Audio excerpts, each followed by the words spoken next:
demonstrate now how to change the historical data, change the ticker symbol, or change the time frame.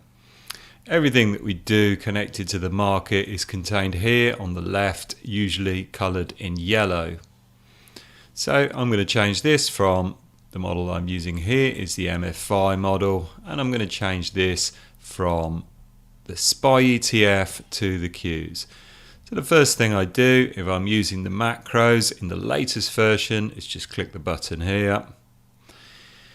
This brings up a message telling us where to insert the data and what to do with it. Got the Qs here, so I'm just going to highlight this data.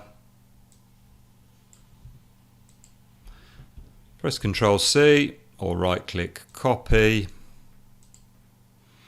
Go in here and I right click and press paste values and click start backtest. And it's going to complete the calculations and take us to the results page. So there we have a different model, or rather a strategy testing a different market.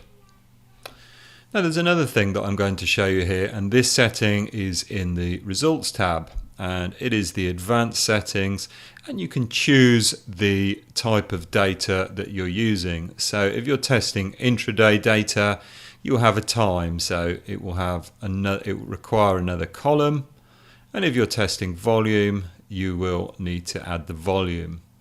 You can see what happens if I uncheck this, go back to the backtest, clear historical data, bring up the same message, but it will just now have the date and the basic price data.